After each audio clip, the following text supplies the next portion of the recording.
Hello बच्चों, तो आज हम स्टार्ट करेंगे क्लास 10th का chapter 1 chemical reaction and equations. तो मैं ये बताना चाहता हूँ कि मैं इस बार लेट स्टार्ट कर रहा हूँ क्योंकि मैं पहली बार इस चैनल पे या फिर ऑनलाइन वीडियोस बना रहा हूँ। अभी तक मैं ऑफलाइन पढ़ाता था, जिसकी वजह से बहुत डिले की वजह से मेरी वीडियोस आ रही होंगी यूट्यूब पे। तो मैं कोशिश करूँगा इनको on time before exam deliver करने के लिए, जिससे आप लोगों तक ये वीडियो पहुँचे, आप पढ़ पाएँ इसको टाइम से। तो ठीक है, तो चलिए स्टार्ट करते हैं आज का चैप्टर, जिसका नाम है chemical reaction and it's equation. तो इस चैप्टर में आज हम जानेंगे कि केमिकल रिएक्शन क्या होती है, कैसे होती है, कितनी टाइप की होती है, कैसे उसको बैलेंस करते हैं, बाकी सारी डिटेल में पढ़ेंगे। और इस वीडियो को पढ़ने के बाद आप हर क्वेश्चन को सॉल्व कर पाएंगे जो इस चैप्टर से होगा। आपके सारे कॉन्सेप्ट अच्छे हो जाएंगे, मजबूत हो जाएंगे, स्ट्रांग हो जाएंगे। आप इस वीडियो को लास्ट तक जरूर देखिए ताकि आपको पूरी नॉलेज मिले। आधी वीडियो आधा ज्ञान हमेशा खतरनाक होता है, खराब होता है। तो आप प्लीज़ इस वीडियो को पूरा देखें और इसका पूरा फ़ायदा उठाएं। तो चलिए स्टार्ट करते हैं आज का चैप्टर नंबर 1। ठीक है, तो इसका नाम है केमिकल रिएक्शन एंड इक्वेशन। अब केमिकल रिएक्शन बोलते किसको हैं? कहीं पे किसी भी मटेरियल, किसी भी थिंग्स के अंदर अगर कोई चेंज आता है, ठीक है, तो उसको केमिकल बोलते हैं। लेकिन चेंज हर बार केमिकल नहीं होता, उसके अलग अलग रीज़न होते हैं, अलग अलग टाइप्स के चेंजेस होते हैं ना, तो उसके बारे में जानते हैं। तो सबसे पहले स्टार्ट करते हैं। ये कुछ फोटो है आपको, हाँ, इस वीडियो में मैं हर एक चीज़ का फोटो के साथ, रियल फोटो कैसे लैब में होता है, क्या बनता है, आपको कुछ इमेजिन करने की जरूरत नहीं। हर चीज़ में बिल्कुल रियलिस्टिक इमेजेस से लिंक करके मैंने पीपीटीज बनाई है, बहुत ही सुंदर सुंदर। आप उसको देखें, समझें और अपना फीडबैक कमेंट सेक्शन में ज़रूर लिखें। मुझे वो सपोर्ट करेगा, जिससे मैं और अच्छी वीडियोस बनाऊंगा आने वाले चैप्टर्स। तो चलो स्टार्ट करते हैं। फिजिकल चेंज और केमिकल चेंज, दो टाइप के चेंज होते हैं हमारे साइंस में। रिएक्शन वाले चैप्टर में हमें सबसे पहले तो हमें जानना है कि ये चेंज कैसे होते हैं। कैसे बोलेंगे कि ये केमिकल रिएक्शन है, कैसे बोलेंगे कि ये केमिकल रिएक्शन नहीं हो रही है इसके अंदर। अगर किसी भी चेंज के अंदर केमिकल, उसके केमिकल बॉन्ड्स या केमिकल फॉर्म में या केमिकल लेवल पे चेंज नहीं हो रहा, तो उसको हम फिजिकल चेंज बोलेंगे। और जिसमें होता है केमिकल चेंज, उसमें उसके अंदर बॉन्ड टूटते हैं या फिर उसका पूरा रूप चेंज हो जाता है, पूरा प्रारूप चेंज हो जाता है, उसको बोलते हैं केमिकल चेंज। तो फिजिकल चेंज और केमिकल चेंज आपने प्रीवियस क्लास में पढ़ा होगा।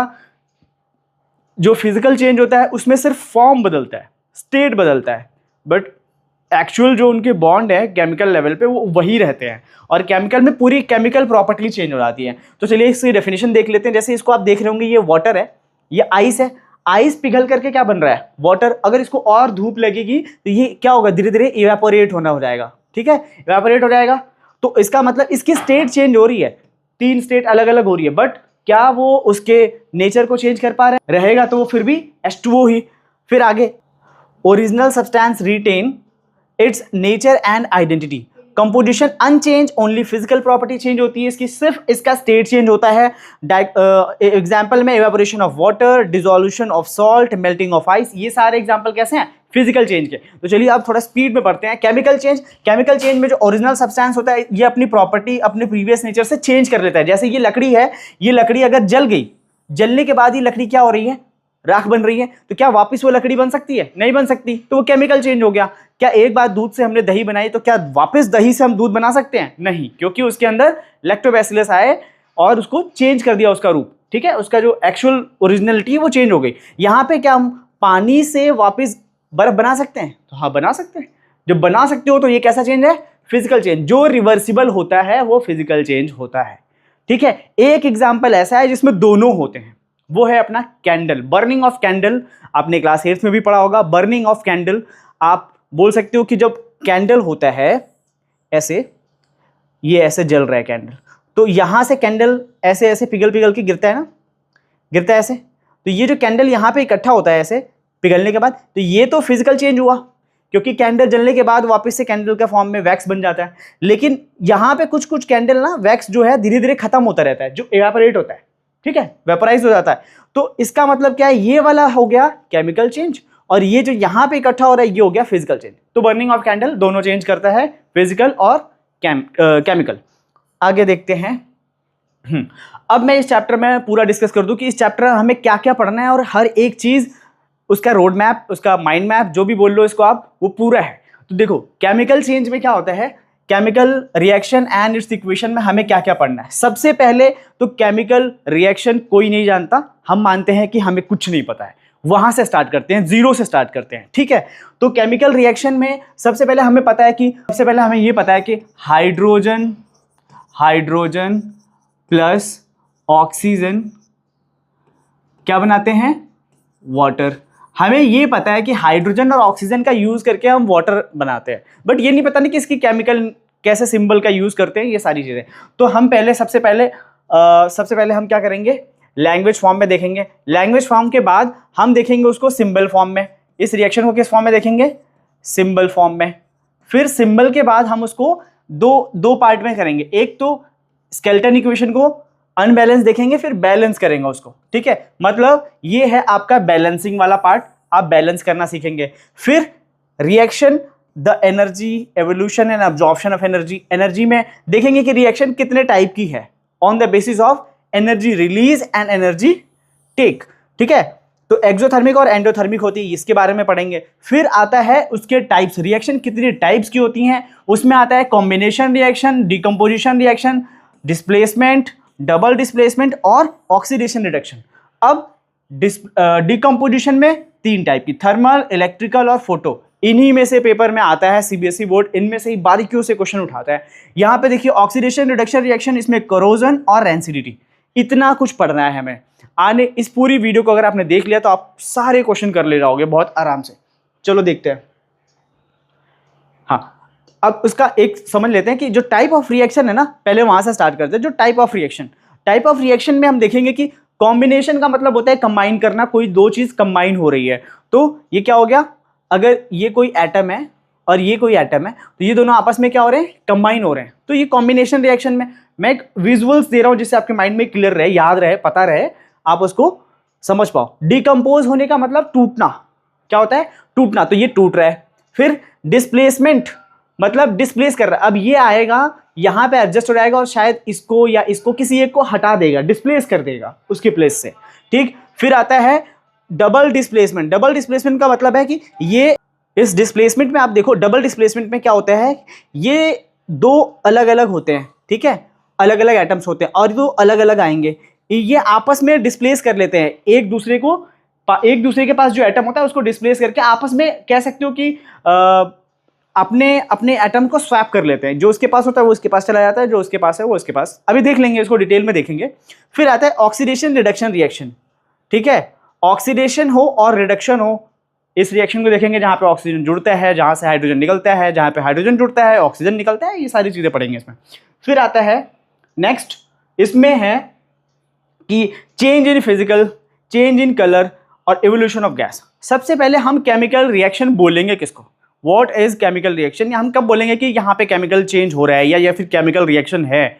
तो उसके लिए 3 इंपॉर्टेंट चीजें हैं। क्या क्या, अगर उसमें उसके फिजिकल स्टेट में चेंज हो रहा है, अगर कलर में चेंज हो रहा है, अगर गैस इवोल्यूट कर रही है, तो ये सब क्या है आपको दिखाता है केमिकल चेंज की प्रॉपर्टीज। और भी प्रॉपर्टीज है केमिकल चेंज की, बट पहले ये देखो आपकी एटम्स जो होते हैं ना, इनविजिबल होते हैं।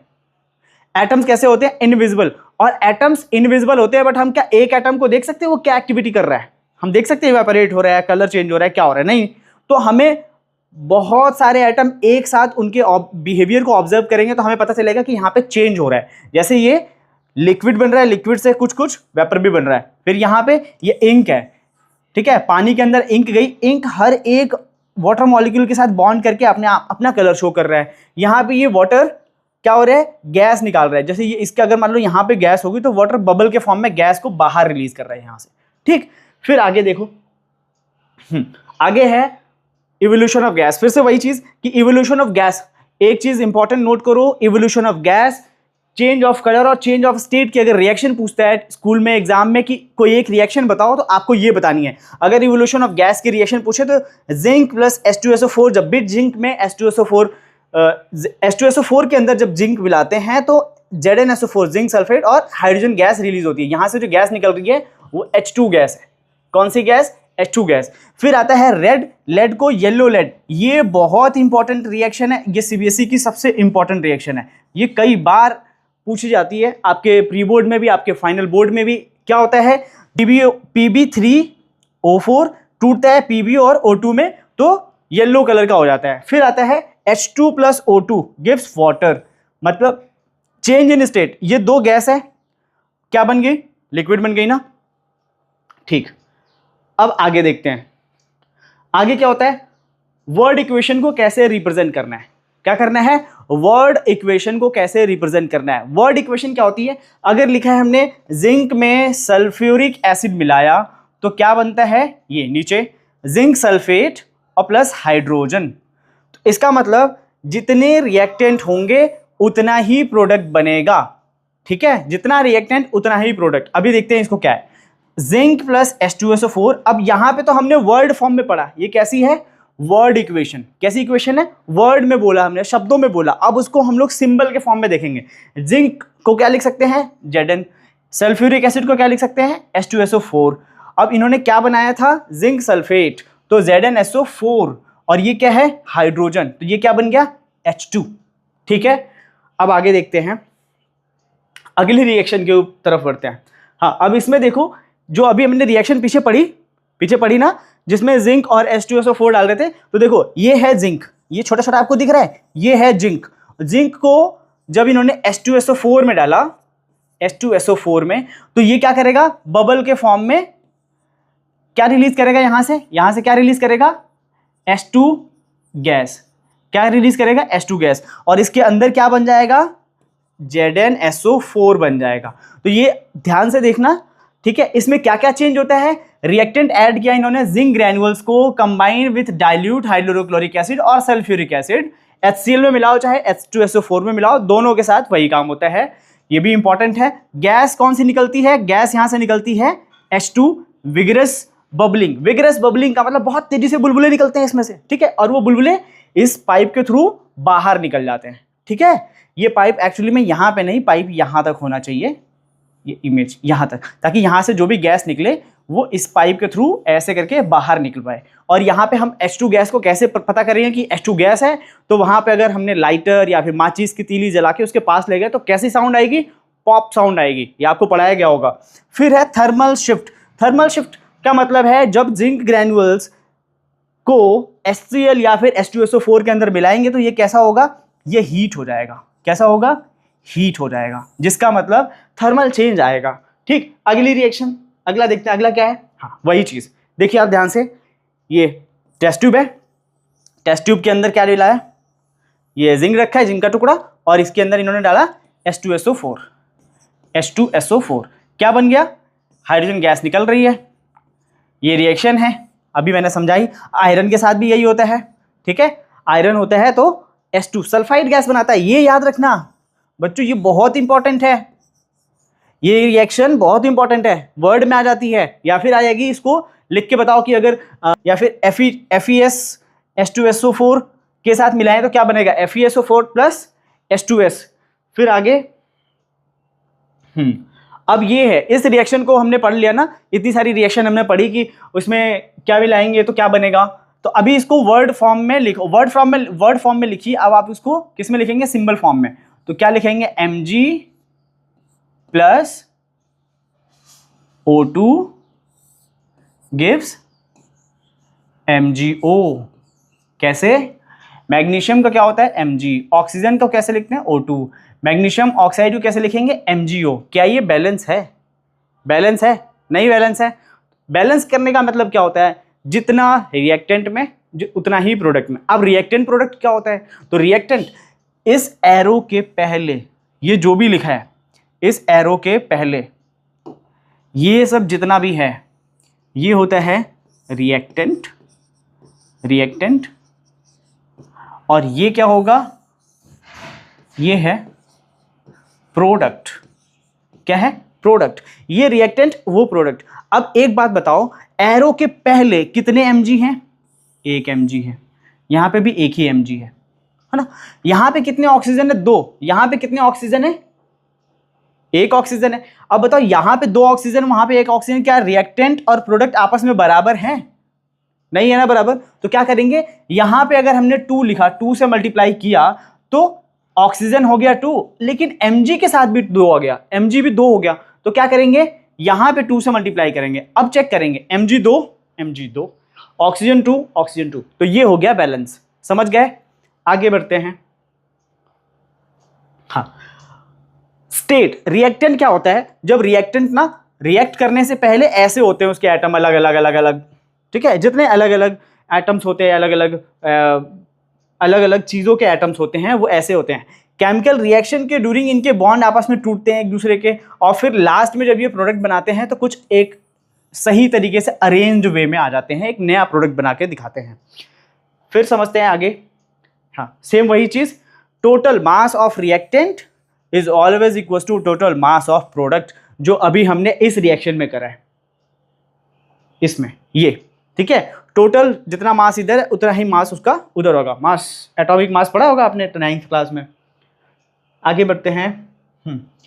अब देखो, law of conservation of mass, law of conservation of मास। हम रिएक्शन को बैलेंस क्यों करते हैं, अगर क्वेश्चन आता है तो उसका आंसर यही है, due to law of conservation of mass, mass can neither be created nor be destroyed, only it can change, ठीक है, from one form to another. होता क्या है, matter is never created not destroyed, matter हम create नहीं कर सकते, destroy भी नहीं कर सकते, पहले से क्रिएटेड है वो। Reactant mass equal to product mass, यही जरूरी है। Atoms count must match both side, reaction balance करते समय एटम की काउंटिंग दोनों साइड बराबर होनी चाहिए, ठीक। This requires balancing our equation, ये चाहिए, ये सारा चाहिए हमें इक्वेशन को बैलेंस करने के लिए, ठीक। फिर आगे बढ़ते हैं। अब मैं आपको एक चीज बहुत इंपॉर्टेंट बताने वाला हूं, जिससे रिएक्शन में बहुत सारी चीजें लिखी होती है ना, आप उसको समझ नहीं पाते हो कि ये क्या लिखा है, स्मॉल छोटा सा जी लिखा होगा, ऐसे छोटू सा जी लिखा होगा ब्रैकेट बना के, छोटा सा एल लिखा होगा, छोटा सा एस लिखा होगा, एरो बना देते हैं ऊपर, ऐसे डेल्टा बना देते हैं, इन सब का मतलब क्या होता है, तो इसको जान लो, समझ लो, और कॉपी के साइड कॉर्नर पे नोट कर लो। क्या होता है, जो सॉलिड होता है, सपोज करो कि यहाँ पे एक रिएक्शन लिखी है, ये यहाँ पे रिएक्शन लिखी है, AgNO3, AgNO3 किस फॉर्म में है, AgNO3 किस फॉर्म में है, एक्वा सोल्यूशन, किस फॉर्म में, AQ लिखा है, तो मतलब AQ होता है एक्वस, एक्वस मतलब कि वो लिक्विड फॉर्म में है, किस फॉर्म में, लिक्विड फॉर्म में, मतलब कि वो पानी के अंदर घुला हुआ है, ठीक है। क्या मतलब है, AQ का मतलब होता है पानी के अंदर घुला हुआ है। यहाँ NaCl, ये भी AQ लिखा है, मतलब ये भी पानी के अंदर घुला हुआ है। दोनों को पहले AgNO3 को पानी में घोला, NaCl को पानी में घोला, फिर उन दोनों को आपस में मिलाया, तो AgLCl3, AgL आ गया, मतलब उसमें बन गया, ठीक है। एरो, डाउन एरो का मतलब होता है उसमें बना, प्रोडक्ट बना, ठीक है। प्रेसिपिटेट बन सकता है, कोई नया प्रोडक्ट बन सकता है रिएक्शन के बाद। फिर ये AQ का मतलब हो गया, क्या हो गया, AQ का मतलब फिर वो लिक्विड फॉर्म में घुला ही रहेगा, कौन, NaNO3। अब देखते हैं इसमें क्या क्या रिप्रेजेंट कर सकते हैं। गैस को स्मॉल g से या फिर ऊपर जाने वाले एरो से रिप्रेजेंट करते हैं, लिक्विड को स्मॉल l से, प्रेसिपिटेट को या तो डाउन एरो से, जैसा यहां पे देखा आपने, ये क्या है, प्रेसिपिटेट है, फिर या फिर PPT लिख देते हैं उसको, ठीक है। तो ये एब्रिवेशंस, ये फिर जो भी है आप इसको याद करके दिमाग में रखना है या फिर समझ लेना एक बार, बहुत बड़ी चीज नहीं है, इसको समझ जाएंगे। अच्छा, ये एक एग्जांपल है, silver chloride precipitate physically falling out of solution, ठीक। फिर the impact of concentration, concentration का इंपैक्ट क्या होता है, जैसे कंसंट्रेशन का मतलब, ये कंसंट्रेशन वर्ड भी आपको दिक्कत करता होगा कि ये क्या है, कंसंट्रेशन का मतलब क्या होता है। कंसंट्रेशन का मतलब होता है मात्रा, मात्रा, तो कंसंट्रेशन को क्वांटिटी क्यों नहीं बोलते। अब बताते हैं कि कंसंट्रेशन को मात्रा क्यों नहीं बोलते, क्वांटिटी क्यों नहीं बोल देते। कंसंट्रेशन का मतलब होता है कि कम पानी में कितना ज्यादा वो घुला है, या कम किसी लिक्विड में कितना ज्यादा वो घुला हुआ है। सपोज करो कि आपने 1 कप चीनी ली और 1 कप पानी में ही मिलाया, ठीक है, तो वो उस चीनी की जो मिठास है, वो जो चाशनी है, वो बहुत ज्यादा होगी कंपेयर टू अगर 1 कप चीनी आपने 5 लीटर पानी में मिलाया हुआ है, ठीक है। तो इन दोनों में चीनी की जो कंसंट्रेशन है वो 1 कप वाले में ज्यादा है कंपेयर टू 5 लीटर वाले पानी में। इतना समझ में आया। वैसा ही कुछ रिएक्शन में केमिकल्स के साथ भी होता है, उसमें हम लोग बोलते हैं क्या, कि डाइल्यूट और बोलते हैं कॉन्सेंट्रेटेड को कॉन्क से लिखते हैं, कंसंट्रेशन को कॉन्क से लिखेंगे कंसंट्रेटेड, और डाइल्यूट को लिखेंगे DIL। ठीक है, अब होता क्या है कि अगर हमने कुछ कोई ऐसा सब्सटेंस लिया है, तो अगर हमने उसको पानी में मिलाया है, ठीक है, सेम अमाउंट ऑफ वाटर लिया दोनों में, लेकिन इसमें केवल 2 ग्राम मिलाया है और इसमें 200 ग्राम मिलाया है। ठीक है, इसका मतलब सेम अमाउंट ऑफ लिक्विड में जहां पे उसकी क्वांटिटी कम मिक्स है उसको बोलेंगे डाइल्यूटेड फॉर्म में है, मिक्स फॉर्म में है, और जहां पे क्वांटिटी ज्यादा है उसको बोलेंगे कंसंट्रेटेड फॉर्म में है। ठीक, और कंसंट्रेटेड चीजें ऐसे, कंसंट्रेटेड वाले जो सब्सटेंस है, केमिकल्स हैं, या फिर जो भी तैयार करते हैं, उसको हम लोग बहुत ज्यादा रिएक्टिव या बहुत ज्यादा स्ट्रॉन्ग मानते हैं कंपेयर टू डाइल्यूट। ठीक है, फिर आगे देखते हैं इसमें क्या है। अच्छा, इसकी एक रिएक्शन देख लो, जिंक को H2SO4 डाइल्यूटेड में मिलाएंगे तो ZnSO4 गैस बन जाती है, और Cu को HNO3 के साथ मिलाएंगे कंसंट्रेटेड वाले, तो ये क्या बनाएगा, CuNO3 एक्वा सोल्यूशन, 2NO2 और 2H2O। फिर आगे देखते हैं एक और जो एरो के ऊपर लिखा जाता है, जैसे ये एरो होती है रिएक्शन के ना, इसके ऊपर कुछ लिखते हैं, इसके नीचे कुछ लिखते हैं, उसका क्या मतलब होता है। तो देखो, अगर एरो के ऊपर ऐसे डेल्टा बना हुआ है तो इसका मतलब वो हीट को रिप्रेजेंट कर रहा है, मतलब हीट चाहिए उस रिएक्शन में, हीट देनी पड़ेगी एज ए कैटलिस्ट। फिर अगर उसके ऊपर ऐसे 450 डिग्री सेंटीग्रेड या 200 से लेकर 900 एटीएम लिखा होता है, तो इसका मतलब होता है प्रेशर। ठीक है, क्या चाहिए, प्रेशर। फिर और ये जो डिग्री सेंटीग्रेड तो को पता ही है, टेम्परेचर चाहिए होता है उसको। ठीक है, वैसे ही कैटलिस्ट, अगर उसके ऊपर कोई, जैसे मानो मैंने लिखा हुआ है ये एरो है, इसके ऊपर मैंने लिख दिया Fe, या फिर इसके ऊपर मैंने लिख दिया Cu, तो जो Fe और Cu है ना, वो क्या है, वो कैटलिस्ट का काम करता है। उस रिएक्शन को कैटलिस्ट किसी रिएक्शन में यूज होता है, इसका मतलब वो रिएक्शन और फास्ट हो जाएगी। ठीक है, वो रिएक्शन तो होगी, बट वो रिएक्शन की जो स्पीड है, रेट ऑफ रिएक्शन बढ़ जाएगा, जल्दी हो जाएगी वो रिएक्शन। ठीक, वैसे ही सनलाइट को रिप्रेजेंट करते हैं ये लोग। ठीक है, कहीं कहीं पे फोटोकेमिकल रिएक्शन को लिख देते हैं एरो रिक्वायर्स लाइट। ठीक है, सनलाइट को ऐसे सनलाइट लिख देंगे, डायरेक्ट सनलाइट वर्ड लिख देंगे, उसके लिए कोई सिंबल नहीं है, डायरेक्ट सनलाइट लिख देते हैं। फिर आता है द कॉम्बिनेशन रिएक्शन। अब टाइप ऑफ रिएक्शन पढ़नी है हमें सबसे पहले, कॉम्बिनेशन रिएक्शन। कॉम्बिनेशन का मैंने बताया था कि अगर कोई ए है और बी है, इन दोनों के साथ रिएक्शन करवाई तो ये दोनों आपस में जुड़ जाएंगे, AB बन जाएंगे, इसको बोलते हैं कॉम्बिनेशन रिएक्शन। फिर आगे देखते हैं इसमें क्या है, कॉम्बिनेशन में कोई एग्जांपल मैंने दिया है। देखो, अभी आपने पढ़ा था ना, मैंने लिख के दिखाया था MgO2 गिव्स MgO।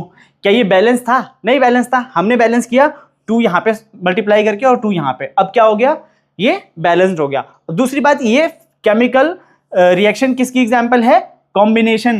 किसका, कॉम्बिनेशन रिएक्शन। ये किसकी रिएक्शन है, कॉम्बिनेशन रिएक्शन की। ध्यान से पढ़ो, बोर नहीं होना है, लगातार अपना फोकस बनाए रखो और इस चीज को समझो कि कैसे समझाया जा रहा है। Mg + O2 गिव्स MgO, तो 2Mg को बैलेंस करने के लिए 2 मल्टीप्लाई किया, यहाँ पे 2 मल्टीप्लाई किया। ठीक, फिर आगे देखते हैं इसमें क्या है। हाँ, अब MgO रिएक्शन को रियल में देखो कैसा होता है।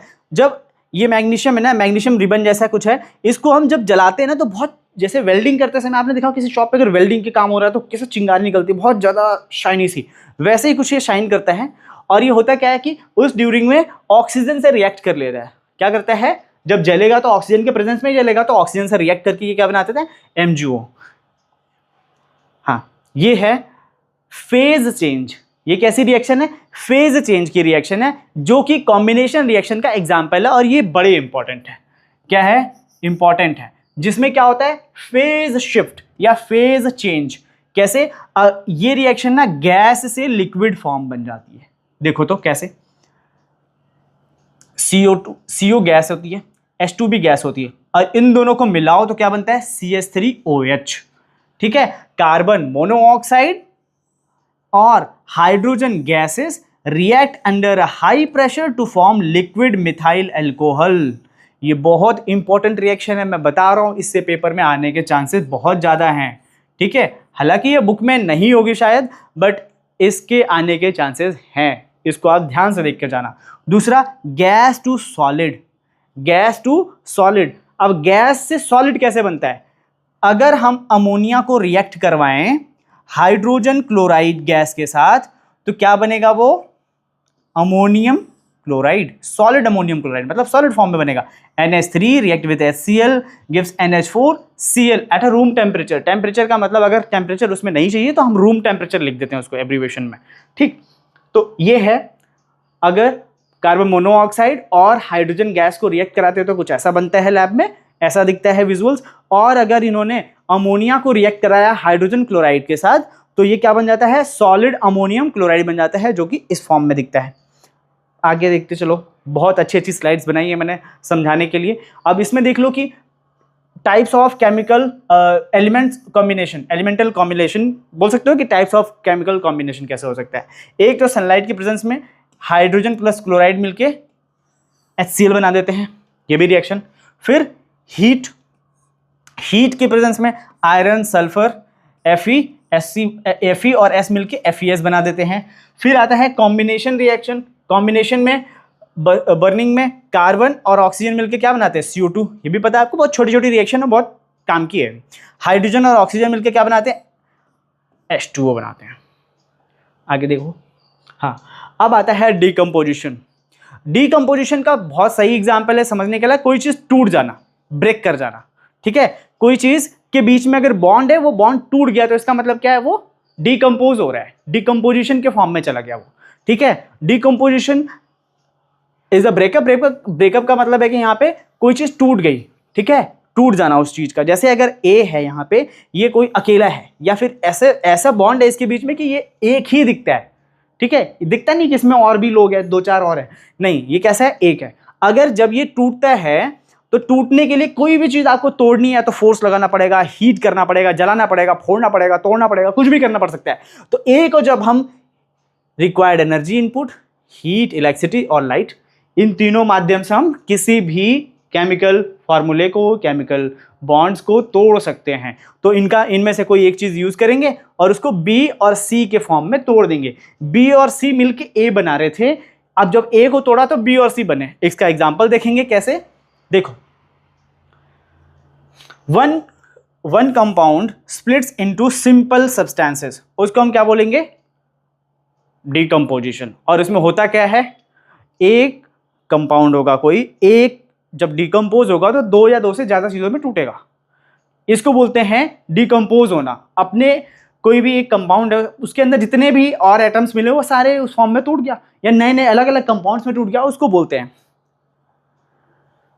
जैसे डिकम्पोजिशन रिएक्शन में 2 चीजें पढ़नी है हमें, एंडोथर्मिक, ऐसे रिएक्शन जब वो रिएक्शन होती है तो उसको वो सराउंडिंग की हीट को एब्जॉर्ब कर लेता है। क्या कर लेता है, सराउंडिंग की हीट को एब्जॉर्ब कर देता है, मतलब reaction that absorb energy, endothermic, energy required to break chemical bonds, ठीक है। फिर यहां पे reaction that release an heat is called exothermic. For example, respiration and burning natural gas is exothermic. आगे देखते हैं, रेस्पिरेशन कैसी रिएक्शन है, एक्सोथर्मिक। एक्सोथर्मिक के बगल में ऑक्सीडेशन रिएक्शन भी लिखा है गाइस, ध्यान से देखना, ऑक्सीडेशन रिएक्शन भी लिखा हुआ है, इसको आगे देखेंगे ऑक्सीडेशन रिएक्शन क्या होता है, क्योंकि ऑक्सीजन आ रहा है ना, ऑक्सीडेशन होगा, ध्यान देना। Electrolysis of water is decomposition reaction.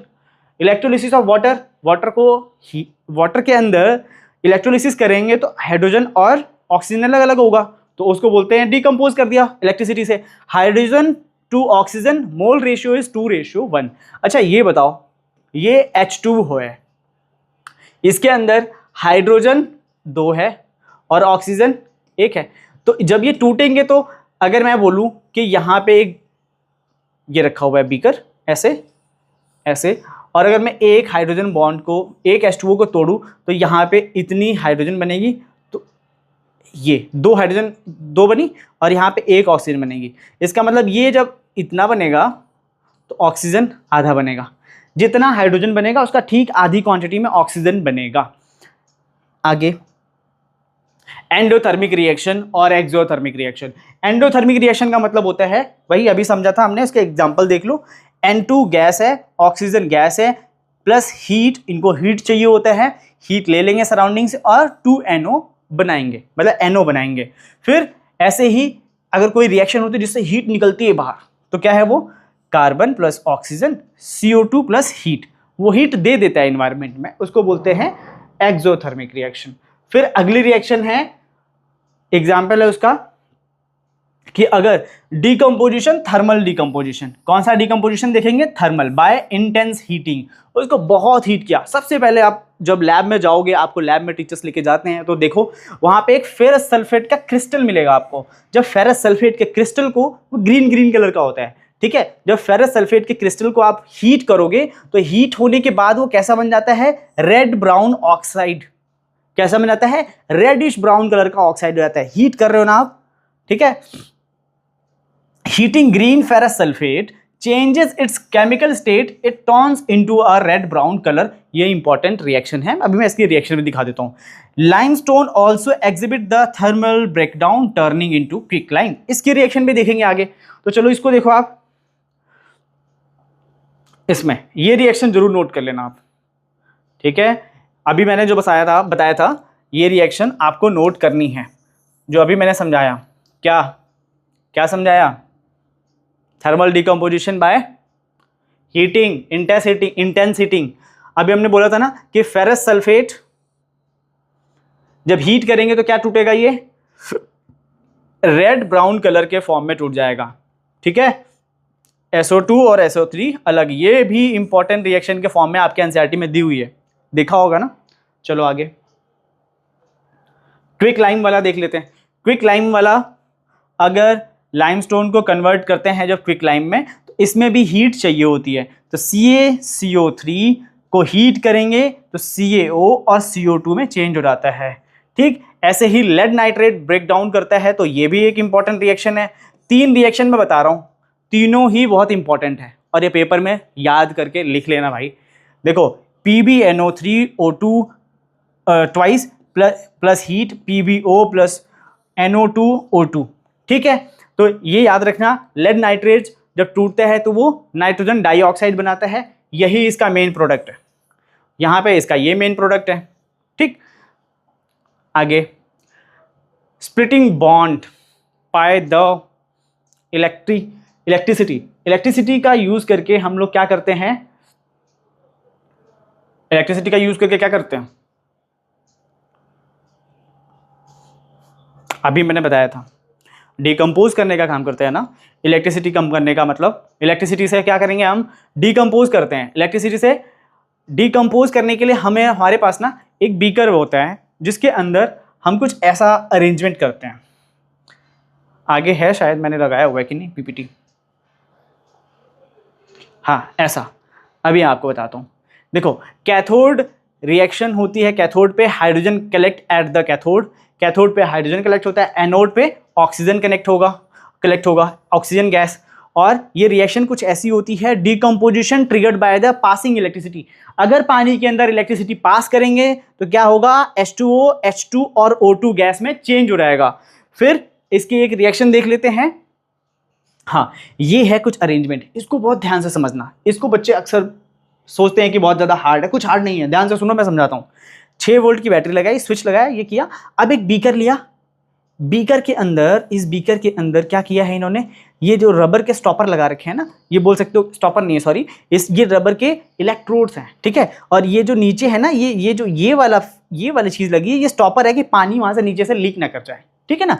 तो यहाँ से ऐसे करके ऊपर से ऐसे लोहे की ये बीकर लगा रखा है, रॉड लगा रखा है। रॉड के ऊपर इन्होंने क्या किया ना, जो हमारे पास वो होता है टेस्ट ट्यूब होती है, टेस्ट ट्यूब को उल्टा करके, ये देखो टेस्ट ट्यूब एक्चुअल में ऐसे दिखती है, ऐसे होती है, लेकिन इसी को ऐसे उल्टा करके इसके ऊपर ऐसे लगा दिया है, ताकि जब इसके अंदर हम 6 वोल्ट की बैटरी से हीट लगाएं या इलेक्ट्रोलिसिस करें तो क्या होगा, ये पानी को तोड़ेगा, पानी के बॉन्ड को तोड़ेगा। जब पानी के बॉन्ड को तोड़ेगा तो हमें ये पता होना चाहिए कि जो कैथोड और एनोड होते हैं, कैथोड और एनोड 2 नोड्स बन जाएंगे, है ना।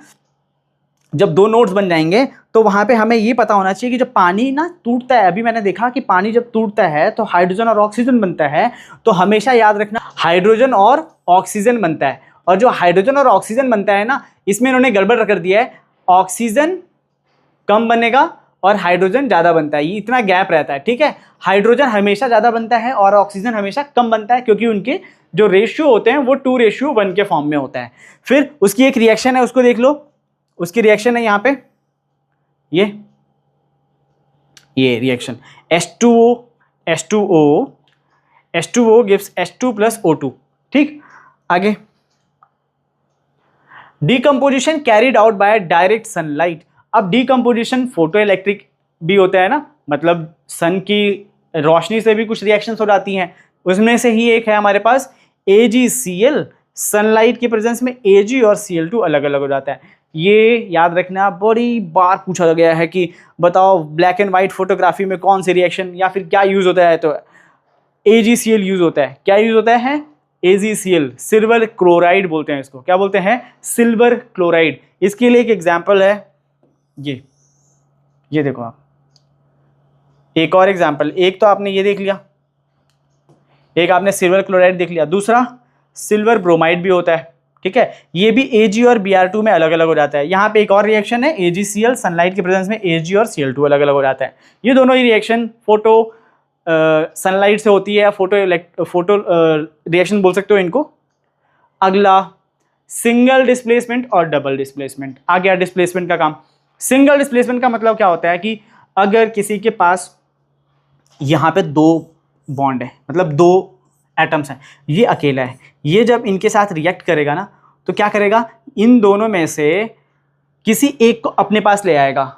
ठीक है, अगर ये दोनों मेटल हैं तो इन दोनों मेटल के बीच में जो अगर इन दोनों मेटल में अगर ये वाला मेटल वीक होगा और ये स्ट्रांग होगा तो इसके पास वाला जो भी होगा वो इसके पास आ जाएगा। जैसे कि यहाँ पे आप प्रोडक्ट में देख सकते हो A प्लस C हो गया, B अकेले हो गया, मतलब ये सिंगल डिस्प्लेसमेंट किया ना, मतलब सिर्फ इसके पास इसका वाला आया। डबल डिस्प्लेसमेंट क्या होता है ना कि जो AB के पास और CD के पास, तो B इधर चला जाएगा और D इधर आ जाएगा।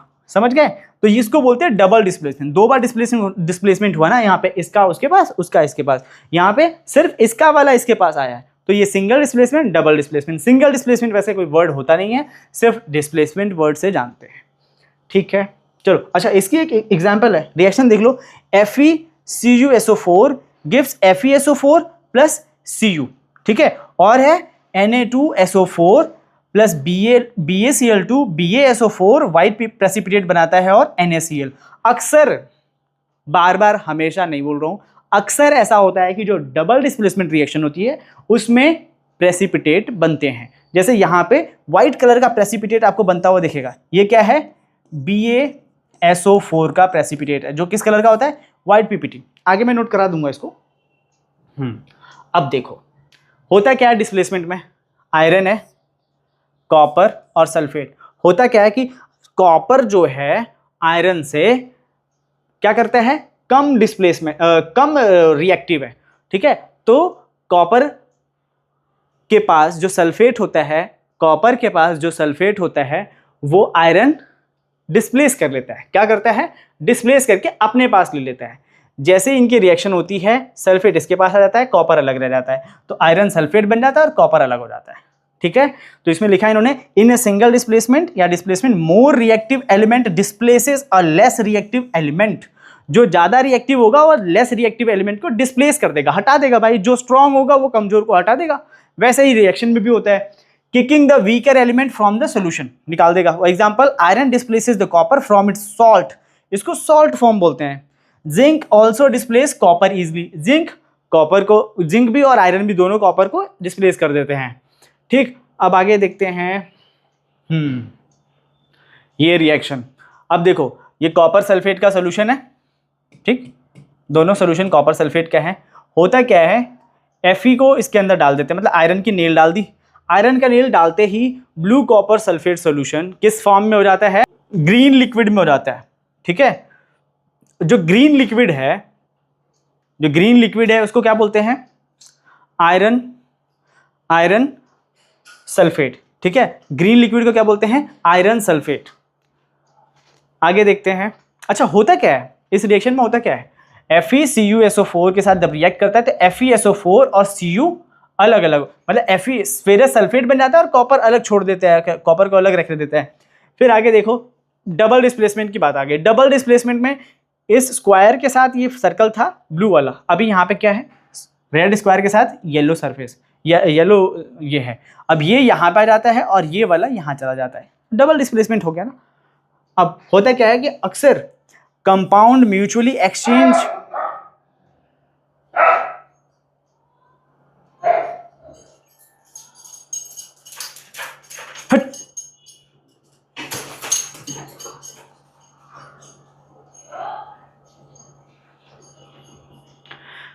अब होता क्या है कि compound mutually exchange there specific ions, compound mutually अपने आयंस को एक्सचेंज करते हैं, वो इसके पास उसका इसके पास, इसलिए दो नए कंपाउंड्स बनते हैं। देखो दो नए नए बन गए, ऐसा ही होता है। फिर आगे देखते हैं कि कब हमें पता होगा कि कौन किसको डिस्प्लेस करेगा। ये सबसे जरूरी है कि कौन किसको डिस्प्लेस करेगा, ये कैसे पता करेंगे। तो हमारे पास एक रिएक्टिविटी सीरीज होती है या ऑर्डर बोल सकते हैं इसको। जो सबसे नीचे वो लेस रिएक्टिव, जो लेस रिएक्टिव होगा तो वो कमजोर होगा। जो सबसे ऊपर है वो मोर रिएक्टिव, क्या है वो उतना ही ज्यादा रिएक्टिव है। अब देखो सबसे ज्यादा रिएक्टिव कौन है, पोटेशियम, फिर sodium, calcium, magnesium, aluminium, zinc, iron, lead, hydrogen, copper, mercury, silver, gold. याद रखना है इसकी 100 ट्रिक है, यूट्यूब पे आप डालो, 100 लोगों ने बताया होगा अलग ट्रिक, अपनी अपनी फलाना, आप लोग अपनी ट्रिक बना लो, ठीक। किसी की ट्रिक पे भरोसा मत करो, अपनी ट्रिक बनाओ जिससे आपको याद रहे। आप अपने आस पड़ोस या कहीं पे भी, या फिर किसी भाई बहन किसको भी कुछ बना सकते हो, एक ट्रिक बना सकते हो, किसी के नाम की बना सकते हो, किसी बात पे बना सकते हो, कुछ भी कर सकते हो। You are brilliant. Zinc AgNO3 के साथ रिएक्ट करेगा, तो जिंक देखो कहाँ पे है, जिंक यहाँ पे ऊपर है। अच्छा, इन दोनों में Ag है ना, Ag कहाँ पे है, Ag नीचे है। तो जिंक ऊपर है, Ag नीचे है, तो क्या होगा, जिंक Ag के पास जो भी लगा होगा उसको अपनी तरफ अट्रैक्ट कर लेगा, अपनी तरफ ले जाएगा। NO3 कहाँ चला जाएगा, Zn के पास। क्या बना, ZnNO3 ट्वाइस प्लस Ag। समझ में आया कौन कैसे डिस्प्लेस करता है, बस सिंपल तरीके से समझ में आ जाएगा। अब सॉलिड प्रेसिपिटेट, अब प्रेसिपिटेट को समझना है हमें। प्रेसिपिटेट क्या होता है, ठीक है। प्रेसिपिटेट का मतलब होता है रिएक्शन के अंदर जब कोई चीज ऐसी बन जाती है जिसको हम लोग डिसॉल्व नहीं कर सकते, या फिर डिसॉल्व करते हैं तो डिसॉल्व होता नहीं है। बेसिकली वो एक अलग से चीज बन जाती है जो कि रिएक्शन में सॉल्युबल नहीं होती है, ठीक है, और वो उसके अंदर पड़ी रहती है, उसको बोलते हैं प्रेसिपिटेट होना, ठीक ना। जैसे आप बोल सकते हो मक्खन, मक्खन को जब हम निकालते हैं तो मक्खन वापस जिस चीज से निकालते हैं उसमें घुलता नहीं है ना, उसको बोल सकते हैं प्रेसिपिटेट टाइप। जैसे कि mix sodium sulphate and barium chloride, sodium sulphate barium chloride के साथ मिक्स करोगे तो क्या बनाएगा, BaSO4। क्या बनेगा, बेरियम सल्फेट, क्या बनेगा, बेरियम सल्फेट, बेरियम सल्फेट। और ये किस कलर का होता है, बेरियम सल्फेट किस कलर का होता है, व्हाइट कलर का। देख रहे हो आप लोग, व्हाइट कलर का होता है, बेरियम सल्फेट व्हाइट कलर का होता है। और एक सॉलिड मटेरियल जो होता है लिक्विड में पड़ा रहता है, जिसको हम लोग प्रेसिपिटेट बोलते हैं। किस कलर का प्रेसिपिटेट, व्हाइट कलर का। इसको जरूर नोट कर लेना, आता रहता है पेपर में, बेरियम सल्फेट वाली रिएक्शन। हालांकि बहुत बहुत ईजी है, देखो कितना आसानी से SO4 इसके पास चला जाएगा और Cl2 इसके पास आ जाएगा। देखो NaCl आ गया और BaSO4, इजी था, रिएक्शन आसान है। बट इंपॉर्टेंट रखना है कि BaSO4 का कलर हमेशा व्हाइट प्रेसिपिटेट होता है, व्हाइट प्रेसिपिटेट कलर का होता है, और किसको किसको मिलाने से बनता है। रिएक्शन बहुत इजी है, बहुत बार आई हुई है, इस बहुत कॉमन भी बोल सकते हैं इसको। देखो वही चीज़ है इस फॉर्म में। देखो जब आप देखते हो इसमें ये है ना, समझो इसको, जब हम टेस्ट ट्यूब में बीकर में लैब में जाकर जब प्रैक्टिकल करते हैं तो बिल्कुल ऐसा ही दिखता है। उसमें हम क्या करेंगे, मिलाएंगे Na2SO4 मतलब सोडियम सल्फेट बेरियम क्लोराइड के साथ मिलाएंगे तो क्या बनेगा, सोडियम क्लोराइड और BaSO4। जो ये पानी जैसा बच जाता है ना तो वो NaCl होता है, और जो इनसॉल्युबल रहता है बेरियम सल्फेट वो हो जाता है व्हाइट प्रेसिपिटेट के फॉर्म में दिखता है हमें। आगे बढ़ते हैं। एक और प्रेसिपिटेट वाली रिएक्शन, ये आपके एक्टिविटी से है, NCERT की एक्टिविटी से है ये प्रेसिपिटेट वाली रिएक्शन। जब लेड नाइट्रेट सोल्यूशन को पोटेशियम आयोडाइड सोल्यूशन में मिलाते हैं तो लेड आयोडाइड बन जाता है, जिसको हम बोलते हैं येलो प्रेसिपिटेट। और पोटेशियम नाइट्रेट सोल्यूशन KNO3, ठीक है, PbNO3 twice mix with KL gives PbI2 KNO3, ठीक है। क्या होता है जब हम लोग लेड नाइट्रेट सोल्यूशन को पोटेशियम आयोडाइड के अंदर मिलाते हैं तो पोटेशियम आयोडाइड के अंदर मिलाते हैं तो लेड आयोडाइड बनता है। जो ये पीला पीला दिख रहा है आपको, यही है वो लेड आयोडाइड। क्या है? Lead iodide. और ये किस कलर का होता है? और मतलब ये क्या होता है? ये प्रेसिपिटेट होता है, जो कि मिक्स नहीं होता है, ठीक। येलो कलर का प्रेसिपिटेट किसका होता है? याद रखना, हमेशा पेपर में घुमा घुमा के इसके बारे में पूछा जाता है, ठीक है। और वो होता है लेड आयोडाइड। दोनों रिएक्शन मैंने साथ में लिख लिए, दोनों बता दी मैंने। इसको नोट कर लो, स्क्रीनशॉट ले लो ताकि इसको अच्छे से याद रखो। फिर आगे रिएक्शन हमने कितने टाइप की अभी तक पढ़ ली? अभी तक हमने देख लिया डिकम्पोजिशन क्या होता है। ए से बी और सी दो चीजें बन गई, मतलब टूट के ऐसा बन गया, split into many parts. Single displacement का मतलब है इसके पास दो है, इसके पास से एक इधर आ जाएगा। डबल का मतलब ये इसके इधर, ये इसके इधर आ जाएगा। और प्रेसिपिटेट का मतलब दोनों एक्वस फॉर्म में रहते हैं, एक सॉलिड और एक एक्वस फॉर्म में बन जाएगा, याद रखना। तो आगे बढ़ते हैं। अब आ गया हमारे पास रेडॉक्स रिएक्शन। अब बहुत इंपॉर्टेंट सी चीज आपको समझनी है, थोड़ा और फोकस लगाना पड़ेगा इसको, क्योंकि थोड़ा सा कंफ्यूजिंग लगता है बच्चों को। अक्सर मैंने देखा है कि ऑक्सीडेशन कब बोलेंगे, रिडक्शन कब बोलेंगे, क्या जुड़ता है क्या निकलता है। ऑक्सीजन जुड़ेगा तो क्या होगा, ऑक्सीजन निकलेगा तो क्या होगा, हाइड्रोजन जुड़ेगा तो क्या होगा, हाइड्रोजन निकलेगा तो क्या होगा, इलेक्ट्रॉन जुड़ेगा तो क्या होगा, प्रोटॉन जुड़ेगा तो क्या होगा। ये सारी चीजें हमें देखनी है। हाँ, ऑक्सीडाइजिंग एजेंट कौन होता है, रिड्यूसिंग एजेंट कौन होता है, इसमें तो और कंफ्यूजन आ जाती है बच्चों को। तो बिल्कुल अगले 5 मिनट 10 मिनट मोस्टली 10 मिनट आप इसको ध्यान से सुनेंगे, बिल्कुल सारे के सारे आपके डाउट्स क्लियर हो जाएंगे। सबसे पहले देखते हैं कि adding oxygen and removing hydrogen. जब ऑक्सीजन, अच्छा देखो, अगर मैं बोलूं कि ऑक्सीडेशन का मतलब होता है अगर मैं ऑक्सीजन जोड़ रहा हूं तो ऑक्सीडेशन। ये तो बिल्कुल सिंपल है, बस इतनी लाइन याद रखनी है। इसके बाद की चीजें सिर्फ समझनी है और वो आपको बाद में रिकॉल हो जाएंगी। क्या करना है, अगर ऑक्सीजन किसी में जुड़ता है तो ऑक्सीडेशन, क्लियर। ऑक्सीडेशन ऑक्सीजन जुड़ता है तो ऑक्सीडेशन, और इसी का ठीक उल्टा हाइड्रोजन निकलता है तो भी ऑक्सीडेशन बोलेंगे, ठीक है। ऑक्सीडेशन में ऑक्सीजन जुड़ेगा तो ऑक्सीडेशन, और हाइड्रोजन निकलेगा तो भी ऑक्सीडेशन बोलते हैं। इसी का ठीक उल्टा कर दो, रिडक्शन में ऑक्सीजन निकलेगा तो रिडक्शन, और हाइड्रोजन जुड़ेगा तो रिडक्शन। दोनों को समझते हैं। देखो, addition of oxygen to a reactant, removal of hydrogen from a reactant. क्या हो जाता है, अगर कहीं पे ऑक्सीजन जुड़े तो उसको बोलेंगे ऑक्सीडेशन, या फिर कहीं पे हाइड्रोजन निकले तो फिर उसको क्या बोल देते हैं, ऑक्सीडेशन। ध्यान से सुनो, अभी 5 मिनट के अंदर समझ में आ जाएगा। देखो, CuO बन गया, Cu प्लस H2O बन गया। अब हो क्या यहाँ पे, addition of hydrogen to a reactant. Reactant के अंदर क्या जुड़ा, हाइड्रोजन जुड़ गया, किसके अंदर, O2 के अंदर। Removal of oxygen from a reactant, और रिएक्टेंट कौन था यहाँ पे, CuO के पास क्या था, O, यहाँ से ऑक्सीजन निकल के इसके पास आ गया, मतलब इसका क्या हो गया, Cu का क्या हुआ, Cu के साथ क्या हुआ, ऑक्सीजन निकल गया ना, तो Cu के साथ क्या हुआ, ऑक्सीजन निकलने का मतलब रिमूवल ऑफ ऑक्सीजन क्या बताया था, क्या रिमूवल ऑफ ऑक्सीजन क्या बताया था, ऑक्सीजन जुड़ेगा तो ऑक्सीडेशन, निकल जाएगा तो रिडक्शन। तो यहाँ पे Cu के साथ क्या हुआ, Cu क्या हुआ, रिड्यूस हुआ ना, Cu रिड्यूस हुआ ना, और H2 जो है वो इसके O को ले गया तो H2 क्या हो गया, रिड्यूसिंग एजेंट हो गया ना Cu के लिए, CuO के लिए H2 क्या हो गया, रिड्यूसिंग एजेंट। याद रखना इस चीज को। आगे,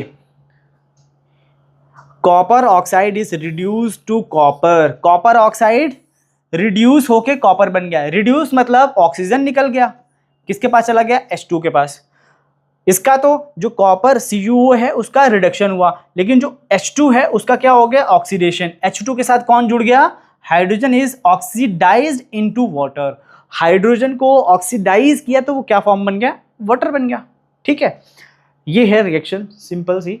फिर धीरे धीरे कॉम्प्लेक्स कर करके हम समझ जाएंगे इसको। अच्छा, ये तो सेम ही रिएक्शन है, ऑक्सीडेशन, एडिशन ऑफ ऑक्सीजन और रिमूवल ऑफ हाइड्रोजन और लॉस ऑफ इलेक्ट्रॉन, इन सब को बोलते हैं ऑक्सीडेशन। याद रख लो और इसको लिख लो, जो भी स्टार मेरे से बनता नहीं है, टेढ़ा मेढ़ा बन जाता है।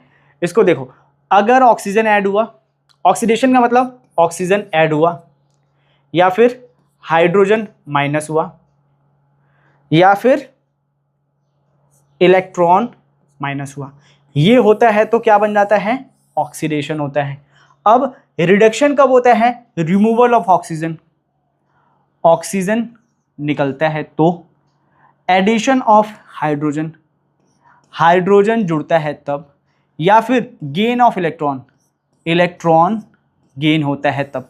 इन सारी चीजों के कंडीशन में क्या होगा, रिडक्शन। याद रख लो, ठीक है। Plus minus minus, O H E लिखो और पहले लिखो प्लस, माइनस माइनस तो ऑक्सीडेशन होगा। ओ एच ई लिखो, पहले लिखो माइनस, प्लस प्लस तो रिडक्शन होगा। बस सिंपल सी ट्रिक है, याद रखना है इसको, कभी गलत नहीं होगी, हर बार सही हो जाती है, ठीक ना। देखो फिर वही ऑक्सीडेशन में, रिडक्शन में मैंने आपको बता ही रखा है, ठीक। हाँ, ये है ऑक्सीडेशन का मतलब लॉस ऑफ इलेक्ट्रॉन और रिडक्शन का मतलब गेन ऑफ इलेक्ट्रॉन्स।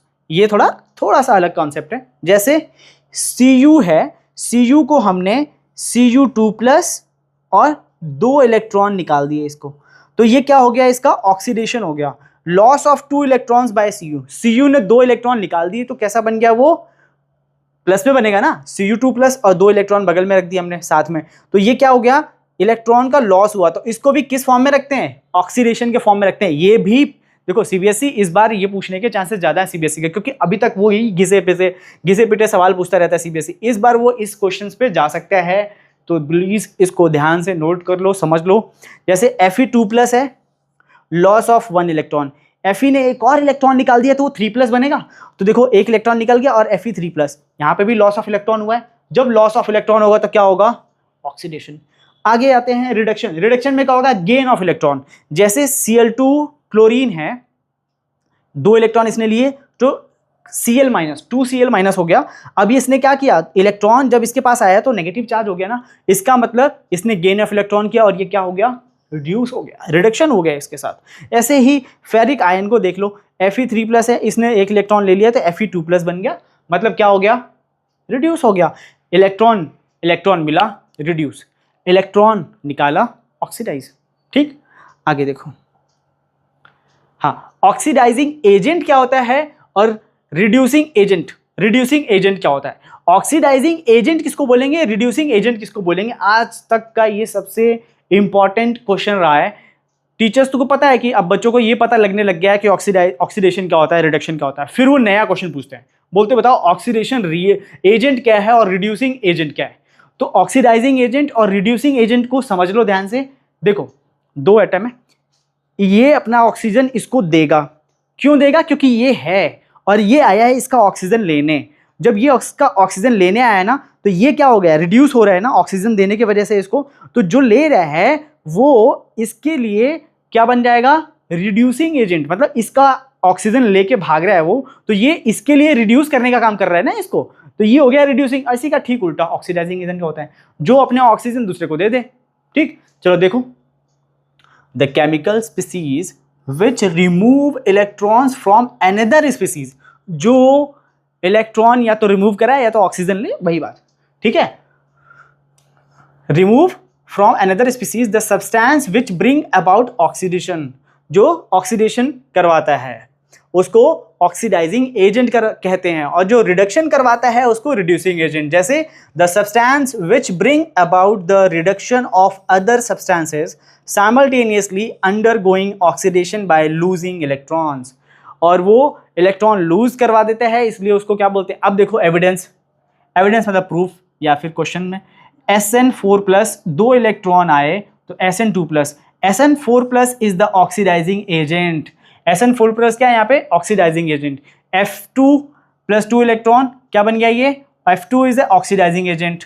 यहाँ पे देखो Cu is the reducing agent, Cu reducing agent है, और यहाँ पे O2 H2 क्या है, रिड्यूसिंग एजेंट है। तो याद रखना है इसको। अब देखो ये दो रिएक्शन है जिसमें क्रोमेटिक शिफ्ट होता है। क्रोमेटिक शिफ्ट का मतलब कलर ही चेंज हो जाता है। अभी प्रेसिपिटेट वाली रिएक्शन सुनी, फेज चेंज मतलब उनका gas gas liquid liquid liquid gas ये बन रहा था, ये सुना। अब ये है कलर चेंज। ये 3 टाइप की रिएक्शन मैंने पीछे पढ़ाई है, ये तीसरी वाली है, इसको बड़े ध्यान से नोट कर लेना अपने दिमाग में और कॉपी में भी नोट कर लेना क्योंकि रिवाइज करने का काम आएगी। तो देखो जब कॉपर सल्फेट को हाइड्रोजन सल्फाइड के साथ रिएक्ट करवाते हैं, गैस पास करवाते हैं, तो कॉपर क्या बनता है, कॉपर सल्फेट, और क्या बनता है, H2SO4। ठीक है, तो ये क्या हो जाता है, ब्लू से ब्लैक में चेंज हो जाता है, ध्यान रखना। अगली रिएक्शन है हमारे पास रेड से येलो करने के लिए। रेड से येलो कौन, Pb3O4। जब रेड ऑक्साइड को हीट करते हैं तो ये टूट जाता है। किसमें किसमें टूटता है, किसमें किसमें टूटता है, PbO, येलो बोल सकते हो इसको, लेड ऑक्साइड, लेड मोनोऑक्साइड या लेड ऑक्साइड, और O2 में, O2 के बगल में एरो ऊपर का लिया है, इसका मतलब ऑक्सीजन गैस निकल गई। आगे कोरोजन और रेंसिडिटी, ध्यान से बताओ। ऑक्सीडेशन रिडक्शन की वजह से होने वाली चीजें जो हमारे डेली लाइफ में होती हैं। ठीक है, अब हम चैप्टर के लास्ट में आ गए हैं धीरे धीरे, और जो देखेंगे कि जो डेली लाइफ में हमारे होती रहती है चीजें, उनके पीछे क्या रीजन है। जैसे कोरोजन, कोरोजन क्या होता है, the process of deterioration of a metal as a result of its reaction with air and the water present in the atmosphere, example rusting of iron. देखो ये एयर और मॉइस्चर होने की वजह से क्या हो गया, रिडक्शन हो रहा है, इसका क्या हो रहा है, सॉरी क्या हो रहा है, ये कोरोजन हो रहा है। ठीक है, और ये खराब हो रहा है, इसके ऊपर एक लेयर बन जाती है, फिर वो धीरे धीरे उसको खत्म कर देती है। वैसे the change in the order and flavour of oily and fatty, कोई भी ऐसा खाना जिसमें ऑयल या फैट हो उसका ऑर्डर चेंज हो जाता है, तो क्या होता है, वो ऑक्सीडेशन, ऑक्सीजन की वजह से खराब हो जाता है। इसलिए आपने देखा होगा जो हमारे जितने भी पैकेट फूड आइटम्स होते हैं उनके अंदर गैस भर के देते हैं। ठीक है, जिससे वो ऑक्सीजन के कांटेक्ट में ना आए और वो खाने योग्य बचे, वरना वो क्या हो जाएंगी, ऑक्सीडाइज। ऑक्सीजन भाई के पास बहुत ज़्यादा पावर है, वो किसी को भी ऑक्सीडाइज करके खराब कर देता है। जैसे हमारा ह्यूमन का शरीर है, अगर ऑक्सीजन इसके अंदर नहीं जाता तो हमारा शरीर खराब होता, ऑक्सीडाइज होता, नहीं होता। हमारा शरीर ऑक्सीजन ले लेके ऑक्सीडाइज हो के हमें क्या कर देता है, ओल्ड कर देता है, पुराना कर देता है, बूढ़ा कर देता है। ठीक है, लेकिन ऑक्सीजन के बिना हमारी शरीर चल भी नहीं सकती है, तो मजबूरी भी है और ज़रूरत भी है। दूसरा, metal expose to a moisture and air, expose होगा तो क्या होगा, hydrated oxide layer form on a surface which weakens the metal causing to corrode. इसको क्या करेगी, इस पर रस्ट लग जाएगा, जंग लग जाएगा। ठीक है, iron rusting, silver turning black, ये सारे इसके एग्जाम्पल है। अपने सिल्वर की चेन पहनते हैं कुछ लोग, क्या होता है, वो ब्लैक कलर की होने लगती है, वो भी इसी वजह से होती है, कोरोजन की वजह से। अगला एग्जाम्पल है validating the iron and the water reactions. Fe solid state में, H2O गैस स्टेट में जब रिएक्ट होगा मॉइस्चर के फॉर्म में तो Fe3O4 बनेगा और H2 गैस बनेगी। Iron metal is getting actively oxidise हो जाता है। Water is currently getting chemically reduce, water chemically reduce होता है। Water acts as a oxidising agent. ऐसा क्वेश्चन आया हुआ है, ये मैंने क्वेश्चन लिया था, जो ऐसे आता है, फिर असर्शन रीजन में दे देता है, या फिर यहाँ पे A, B और C दे देगा, बोलेगा ABC, AC, BC और उसके बाद लास्ट बोले ऑल 3। ठीक है, तो ऑल 3 वाले पे टिक लगाना है। जैसे एक्टिव मेथड ऑफ प्रिवेंटिंग कोरॉइड्स, अगर कोरॉइड्स होता है, कोई चीज़ जंग लगती है तो उसको, जैसे इतने बड़े बड़े रेलवे के पुल बन रहे हैं, ब्रिज बन रहे हैं, घर बन रहे हैं, उसमें तो फिर तो सब ऑक्सीडाइज होकर सब खराब हो जाएगा, कोरोजन होकर खराब हो जाएगा। तो क्या करेंगे, using the process of galvanisation, galvanisation की प्रोसेस कर देते हैं, या फिर इलेक्ट्रोप्लेटिंग कर देते हैं। ठीक है, या फिर पेंटिंग कर देते हैं, मेटल को छुपा देते हैं, या फिर मेटल के ऊपर कोई और लेयर चढ़ा देते हैं। ठीक है, ये सारे काम करके हम बचा लेते हैं उस मेटल को खराब होने से। फिर और अगर हमें कोई बॉटल है, कोई मक्खन की चीज़ है, कोई ऐसी जैसे ऑयली है, फैटी चीज़ है, तो उसको हम लोग ऑक्सीजन से कट करके रखते हैं हमेशा। ऑक्सीजन वहाँ तक पहुँचनी नहीं चाहिए, वो सेफ रहेगा, बस एक काम करना है। तो उसके लिए क्या करेंगे, या तो उस वेसल के अंदर, उस पैकेट के अंदर कोई और गैस भर देंगे, या फिर उसको एयर टाइट पैक करके रख देंगे, जैसे ऐसे, ठीक, जिससे वो बैड स्मेल और बैड टेस्ट फूड में नहीं आएगा। अगर वो एक्सपोज होगा तो ऑक्सीडेशन ऑफ फैट और ऑयल होगा, जिसकी वजह से ये सब कुछ होने लगेगा। बट हमें उसको कट करके रखना है, ये होने ही नहीं देना है, ये वाला मेथड यूज़ करना है, या फिर उसको पैक करके रखना है अच्छे से, जिससे उसके अंदर कुछ भी ऐसा ना हो। Strategy for the prevention of food rancidity, अगर फूड रेंसिडाइज हो रहा है तो उसको कैसे कैसे बचा सकते हैं? एडिंग अ केमिकल एंटीऑक्सीडेंट, ऐसा कुछ डाल दो उसके अंदर कि ऑक्सीजन आए तो उसका एंटी बनाए, मतलब ऑक्सीजन को इवॉल्व कर ले अपने साथ, फूड पे ना कुछ होने दे। दूसरा, keeping food in air tight storage container, air tight storage container, ताला नहीं लगाना बट ऐसा कंटेनर होना चाहिए जो एयर टाइट हो, मतलब एक बार बंद कर दिया ढक्कन तो अगर उसके अंदर गलती से ऑक्सीजन गई भी है तो कुछ ज़्यादा खराब नहीं कर पाएगी, कंटिन्यूअस ऑक्सीजन जाना आना खराब कर सकता है उसको। Replacing ambient air with nitrogen gas, अब पैकेट में क्या होता है, चिप्स के पैकेट वगैरह में उसके अंदर कोई गैस नहीं भर करके उसके अंदर नाइट्रोजन गैस भर देते हैं, जिसकी वजह से क्या होता है, वो सेफ रहता है।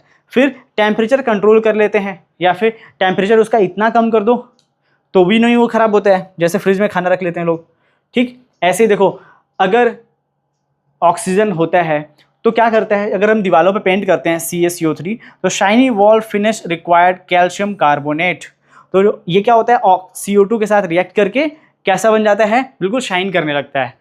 ऐसे N2 पोटैटो चिप्स वगैरह जो भी होता है इसके अंदर नाइट्रोजन फिट रहती है। फिर लास्ट में ये आपको पता होना चाहिए कि अगर कोई भी केमिकल रिएक्शन हमारे इस ब्रह्मांड में, हमारे इस यूनिवर्स में, या फिर हमारे यहाँ पे कोई भी चेंज होता है तो आयन एक्सचेंज होता है उसका, या फिर प्रॉपर्टी एक्सचेंज होती है, या फिर पार्टिकल एक्सचेंज होता है, तभी हमारे यूनिवर्स में कोई भी रिएक्शन चेंज होती है। अच्छा, तो इस चैप्टर में मैंने सभी चीज़ें कवर कर ली हैं। एक चीज़ को मेरे को लगता है कि एक चीज़ और अच्छे से अभी मेरे को बतानी चाहिए, जो कि है केमिकल इक्वेशन की बैलेंसिंग इक्वेशन, ठीक है, बैलेंस करना इक्वेशन को। इसके लिए एक मैं छोटी सी 10-15 मिनट की वीडियो लेकर आऊँगा, उसमें 15-20 क्वेश्चन मैं ऐसे कराऊंगा जो आने वाले बोर्ड एग्जाम में आपके पूरे पेपर में हमेशा उनमें से कुछ तो रिएक्शन जरूर आ जाएगी, वो सबसे इंपॉर्टेंट रिएक्शन होगी। उसका लिंक मैं इसी वीडियो के नीचे डाल दूंगा, डिस्क्रिप्शन में कमेंट में पिन कर दूंगा, आप उसको ज़रूर देख लेना इस चैप्टर को ख़त्म करने के बाद। और अगर आपने यहाँ तक वीडियो देखा है तो अपना फीडबैक और मेरे इस सेटअप को या फिर इस चीज़ों को पढ़ाने के जो तरीका है, इसमें आपको अगर कुछ चेंज करना है या फिर आपको कोई फीडबैक देना है कि मैं कैसा पढ़ा पा रहा हूँ, इसके लिए आप कमेंट सेक्शन में ज़रूर कुछ 2 वर्ड्स लिख के जाएँ। और thank you for your patience, आपने पूरी वीडियो देखी, पढ़ा और आपको समझ में आया होगा। अगर कोई चीज़ मिसिंग है तो आप उसको कमेंट सेक्शन में बता सकते हो, मैं इंप्रूव करने की कोशिश करूँगा नेक्स्ट वीडियो में। जल्दी मिलते हैं नेक्स्ट वीडियो में। जय हिंद।